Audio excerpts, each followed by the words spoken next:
A journey of survival, forgiveness, and redemption. 47 days. That's how long he survived on a raft in the middle of the Pacific Ocean, with no food, no water, surrounded by sharks. But that wasn't even the worst part of his story. Imagine this. You're floating in the Pacific Ocean, your plane crashed. Your crewmates are dead or dying. Sharks circle your raft every single day. The sun burns your skin. Your lips crack and bleed. You're drinking rainwater mixed with bird blood just to survive. 47 days of this hell.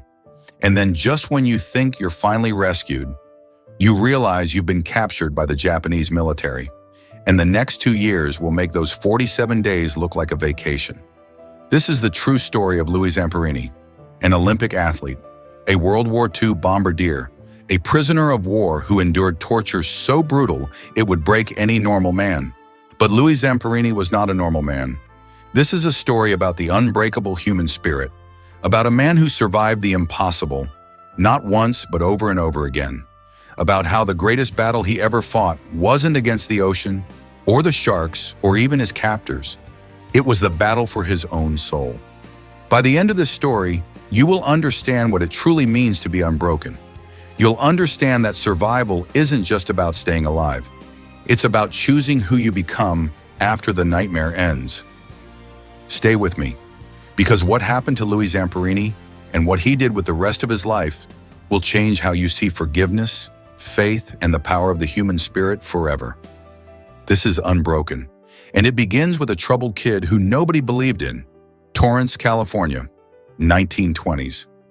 Louis Silvi Zamperini was born in 1917 to Italian immigrant parents in New York, but his family moved to Torrance, California when he was a child. From the beginning, Louis was trouble. He didn't speak English well. Kids mocked his accent, called him names, pushed him around. So Louis learned to fight back, with his fists and with mischief. He became the neighborhood troublemaker. He stole food, picked fights, broke into homes, ran from police. By the time he was in elementary school, he was smoking cigarettes and drinking alcohol stolen from local shops. His father would beat him, his mother would cry. Teachers gave up on him. The police knew him by name. "That Zamperini kid, he's going to end up in prison or dead," people whispered. Louis didn't care. He was angry at the world, angry at being poor, angry at being different, angry at being treated like trash. But Louis had one person who refused to give up on him, his older brother, Pete. Pete's intervention. One day, Pete caught Louis smoking behind the school. He grabbed his little brother by the collar. "You're throwing your life away, Louis. Is this really what you want? To be a criminal? A nobody?" "What else am I supposed to be?" Louis shot back. "Nobody wants me around anyway." Pete stared at his brother. He saw something everyone else missed: fire, anger, energy, drive. "You've got all this energy, Louis, all this fight. What if you used it for something that actually mattered?" "Like what?" "Running." Louis laughed. "Running? What's the point of running?" "The point," Pete said, "is proving everyone wrong, showing them you're more than what they think you are."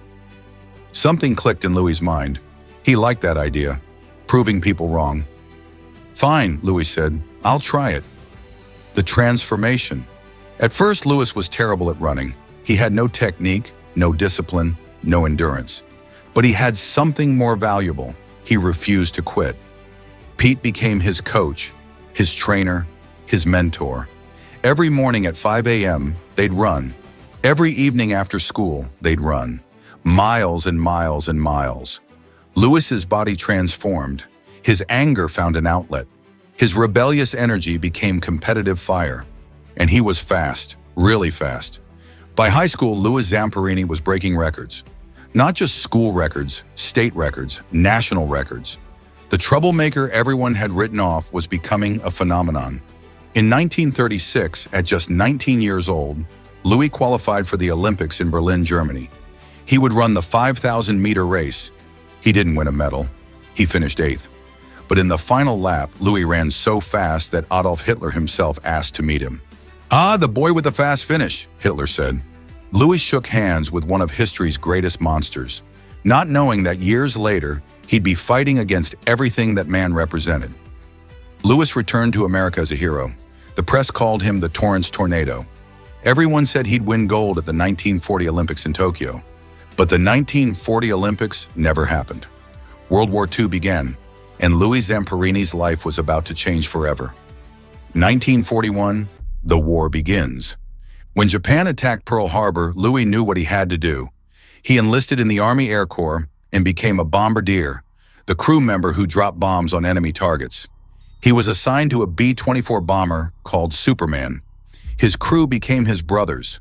They flew dangerous missions over the Pacific, getting shot at, watching other planes explode, seeing friends die. But they survived. Mission after mission, they came home.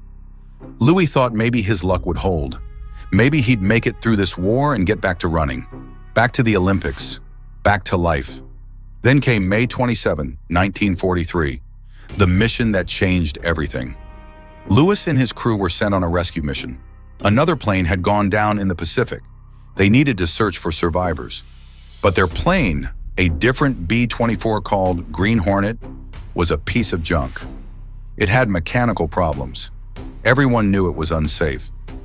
"Why are we flying this death trap?" one crew member asked. "Orders," the pilot said. They took off anyway. 8 men in a plane that should never have left the ground. They were somewhere over the Pacific Ocean, thousands of feet in the air, when suddenly, boom! The left engine exploded. The plane started spinning out of control. Men screamed. Equipment flew everywhere. The pilot fought with the controls, but it was useless. They were going down. "Brace for impact!" The B-24 slammed into the Pacific Ocean at over 200 miles per hour. The impact was catastrophic. The plane broke apart. Men were thrown in every direction. Some died instantly, their bodies crushed or drowned. Louis was knocked unconscious, tangled in wires underwater, the plane sinking beneath him. He should have died right there. But something, instinct, willpower, divine intervention, made him fight. He clawed his way free, kicked toward the surface, and broke through, gasping for air. He wasn't alone. 2 other men had survived, the pilot, Phil, and the tail gunner, Mac. They found 2 small life rafts. They climbed in, bleeding, injured, in shock. And then they looked around at the endless Pacific Ocean and realized something horrifying. Nobody knew where they were. No radio, no supplies, no food, no water. They were lost at sea, and this was just the beginning of their nightmare. 47 days of hell. The first few days were the worst. Mac panicked. While Louis and Phil slept, Mac ate all their emergency rations. Chocolate bars meant to last weeks, gone in one night. "What did you do?" Louis screamed. "I was hungry, I'm sorry." Now they had nothing. No food, no water. Just 3 men on 2 tiny rafts in the middle of the Pacific Ocean. The sun was merciless. It burned their skin until it blistered and peeled. Their lips cracked and bled. Their tongues swelled. Dehydration was killing them slowly. When it rained, they caught water in their mouths and stored it in containers. Sometimes it was enough. Sometimes it wasn't. They caught birds that landed on the raft. Raw bird. They drank the blood for moisture. They caught a small shark, ate it raw, used the guts as bait to catch more fish. But the sharks were the worst part. Every single day, sharks circled the rafts. Dozens of them. Waiting. Bumping the rafts from below. Sometimes attacking, trying to bite through the rubber. One night, a shark bit a hole in one of the rafts. Louis had to plug it with his finger while Phil patched it. Both of them terrified the raft would deflate and dump them into shark-infested water. Days turned into weeks. Their bodies wasted away. They could count every rib. Their eyes sank into their skulls. They looked like skeletons. Mac got weaker and weaker. On day 33, he died quietly in the raft. Louis and Phil buried him at sea. Now it was just the 2 of them. "Are we going to die out here?" Phil asked one night. Louis looked at the stars. "No, we're going to survive. I don't know how, but we're going to make it." It was a promise he had no logical reason to believe. But Louis Zamperini had never been logical. He'd been a troublemaker, a fighter, a runner who refused to quit, and he wasn't going to quit now. Day 47. Land! On the 47th day, Louis saw something on the horizon. Phil, land! An island. They drifted over 2,000 miles. They were near the Marshall Islands. They paddled with their last bit of strength towards shore. They could barely move. They'd lost more than half their body weight. They looked like corpses, but they were alive. They'd survived. And then they saw the boat approaching. "We're saved," Phil said. Louis squinted at the flag on the boat. His heart sank. It wasn't an American flag, it was Japanese. They hadn't been rescued. They'd been captured. And their real nightmare was about to begin. The captive. The Japanese soldiers pulled Louis and Phil onto the boat. They were taken to a tiny island and thrown into a cell. No medical care, no food, interrogation after interrogation. "Where is your base? How many planes? What are your targets?" Louis refused to answer. He gave them only his name, rank, and serial number, as required by the Geneva Convention. The Japanese didn't care about the Geneva Convention. They beat him, starved him, isolated him for weeks. Eventually, Louis and Phil were transferred to a POW camp in Japan. They were separated. Louis was sent to Afuna, a secret interrogation camp, then to Omori, then to Naoetsu. Each camp was worse than the last. The Bird. At Omori prison camp, Louis met a man who would haunt him for the rest of his life, Corporal Mutsuhiro Watanabe. The prisoners called him the Bird. The Bird was a sadist. He took pleasure in cruelty. He would walk through camp looking for reasons to beat prisoners. And for some reason, he became obsessed with Louis Zamperini. Maybe it was because Louis had been an Olympian. Maybe it was because Louis refused to break. Maybe it was just evil recognizing strength and wanting to destroy it. Whatever the reason, the Bird made it his personal mission to break Louis Zamperini. Every single day, the Bird tortured Louis. He beat him with his fists, with bamboo sticks, with leather belts, with anything he could find. He forced Louis to hold a heavy wooden beam above his head for 37 minutes. If Louis's arms dropped, the Bird would beat him unconscious. He made Louis clean the pigsty with his bare hands, then beat him for not doing it fast enough. He humiliated him in front of other prisoners, trying to destroy his dignity. One time, the Bird ordered Louis to look him in the eye. Louis obeyed. The Bird punched him in the face so hard Louis thought his jaw broke. "You will not look at me," the Bird screamed. "You are nothing. You are an animal. You are less than human." But here's the thing about Louis Zamperini. He'd spent his whole life being told he was nothing. As a kid, teachers said it, police said it, society said it, and every single time Louis proved them wrong. So even as the Bird beat him, even as his body broke down, even as he lost more weight until he was just skin and bones, Louis's spirit remained unbroken. He would not let the Bird win. Survival through darkness. The POW camp was hell on earth. Prisoners were starved. They got watery soup with maybe a few grains of rice. Men died of starvation, disease, beatings. They were forced to work 12-hour days in coal mines and factories. If they collapsed from exhaustion, they were beaten or killed. Lice and rats infested everything. Disease spread constantly. Medical care didn't exist. Louis watched men give up, watched them lose hope and just fade away. They'd stop eating, stop moving. They'd lie down and wait to die. But Louis refused. He told jokes to keep morale up. He shared his tiny rations with weaker prisoners. He reminded them of home, of freedom, of why they had to survive. "We're going to make it out of here," Louis would whisper at night. "The war will end. We'll go home. We'll see our families again. Just hold on." Some believed him, some didn't. But Louis believed it for all of them. The breaking point. 2 years passed.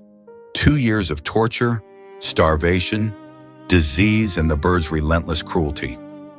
Louis was barely recognizable. He weighed less than 70 pounds. His body was covered in scars and open wounds. He had dysentery, beriberi. He should have been dead. One day, the Bird called Louis into his office. "The war is ending," the Bird said. "Japan is losing. When the Americans come, they will execute me for what I've done to prisoners." Louis said nothing. "But you," the Bird continued, "you will tell them I was good to you. You will tell them I treated you well. You will save my life." Louis looked at the man who had tortured him for 2 years, the man who had beaten him unconscious countless times, the man who had tried to destroy his soul. "No," Louis said quietly. The bird's face twisted with rage. He grabbed a belt and beat Louis worse than he ever had before. Beat him until Louis couldn't stand, until blood poured from his face. And then the bird threw him out of the office. Louis lay on the ground, barely conscious, and he thought, "This is it. I'm going to die here. I'm not going to make it home." But then he heard it. Planes. American planes. And an announcement over the camp loudspeakers. "The war is over. Japan has surrendered. You are free." Louis Zamperini had survived. Coming home, August 1945. Louis Zamperini returned to America. He was a hero, a survivor. The press wanted interviews. His family threw parties. People celebrated him. But inside, Louis was dying. He'd survived 47 days on a raft, survived 2 years of torture, survived starvation, disease, the bird's brutality. But he couldn't survive the nightmares. Every night he dreamed of the bird. Every night he relived the beatings, the humiliation, the torture. He'd wake up screaming, sweating, crying. He couldn't sleep, couldn't eat, couldn't function. This is what we now call PTSD, post-traumatic stress disorder. But in 1945, they didn't have a name for it. They called it shell shock, or being battle fatigued. Louis just knew he was broken, the downward spiral. Louis tried to get back to normal life. He married a beautiful woman named Cynthia. They had a daughter. But Louis was drowning. He started drinking, heavily. It was the only thing that numbed the pain, that stopped the nightmares, at least temporarily. He'd drink until he passed out. Wake up, drink again. He became violent, angry. He'd explode at Cynthia over nothing. He'd punch walls, break things. Cynthia begged him to get help. "Louis, you're scaring me. You're scaring our daughter. Please, something has to change." "I'm fine," Louis would shout. "I survived. I'm home. What more do you want from me?" But he wasn't fine. He was broken, and he was getting worse. The nightmares got worse. Every night, the bird was there, beating him, mocking him, destroying him. And Louis would wake up with one thought consuming him: revenge. He became obsessed with the idea of going back to Japan, finding the bird and killing him. He planned it out in detail. How he'd do it. How he'd make the bird suffer the way Louis had suffered. It was the only thing that gave him purpose. The only thing that made him feel alive. Cynthia couldn't take it anymore. "I'm leaving you, Louis," she said one day. "I'm taking our daughter and I'm leaving. I can't watch you destroy yourself anymore." Louis looked at his wife, the woman he loved, the family he'd dreamed about while floating on that raft, while being tortured in that camp. And he realized he'd survived the war only to lose everything that mattered. "Please," he whispered, "don't go." "Then get help, change, do something." But Louis didn't know how to change. He didn't know how to fix what was broken inside him. He was a survivor, but he wasn't free.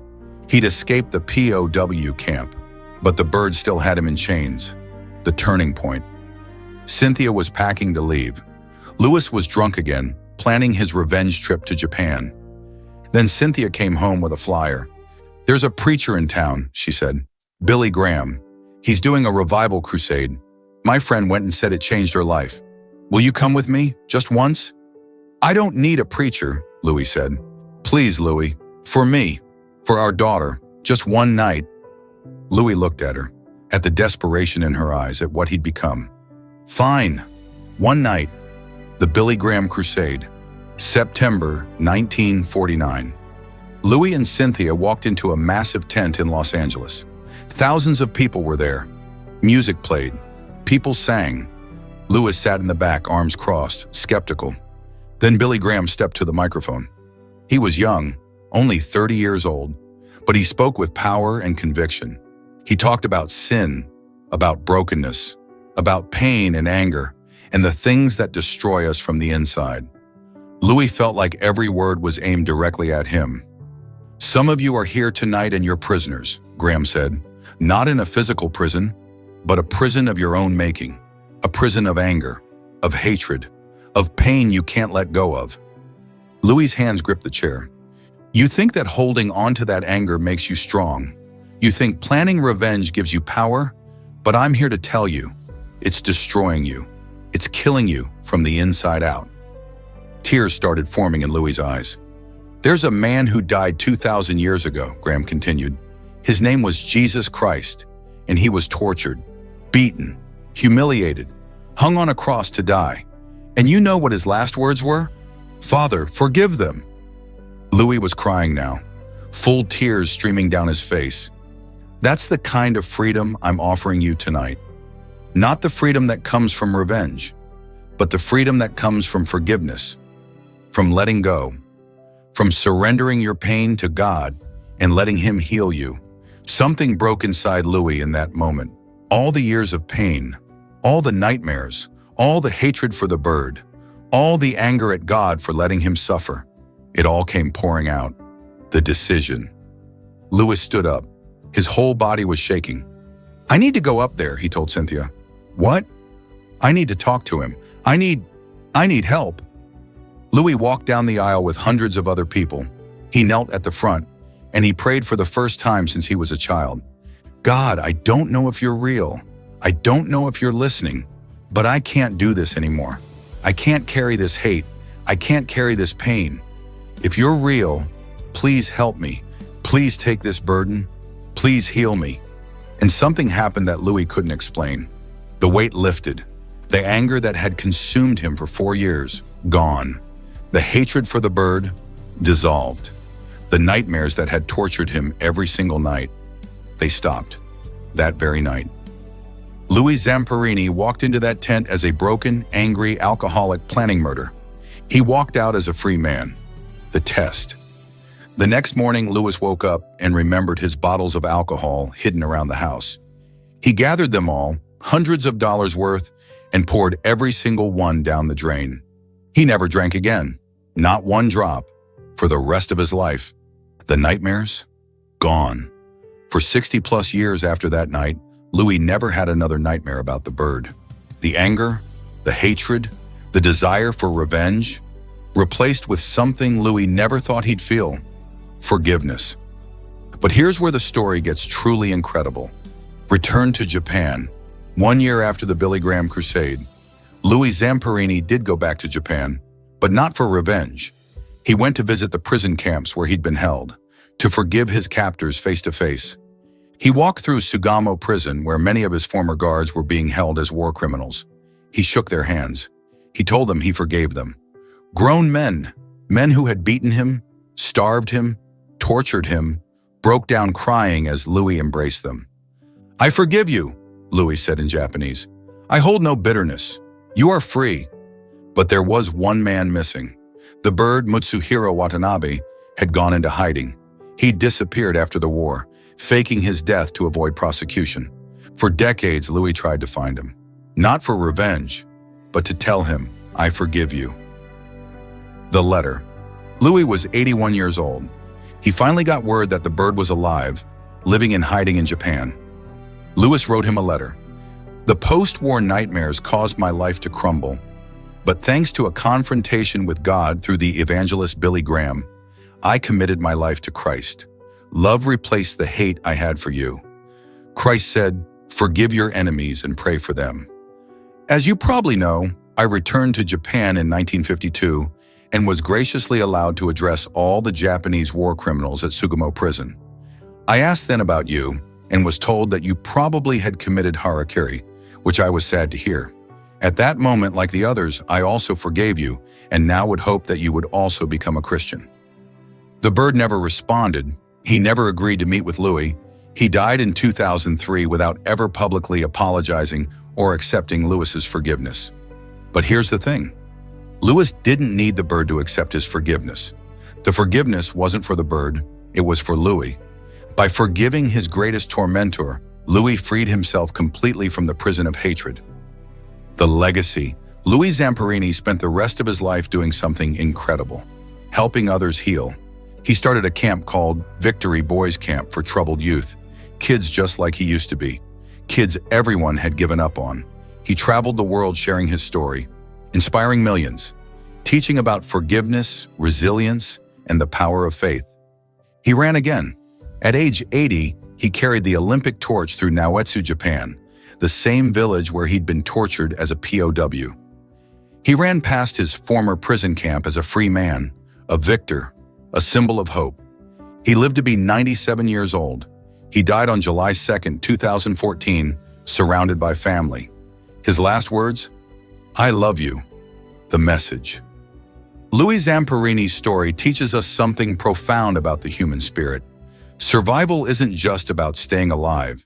It's about choosing who you become after the nightmare ends.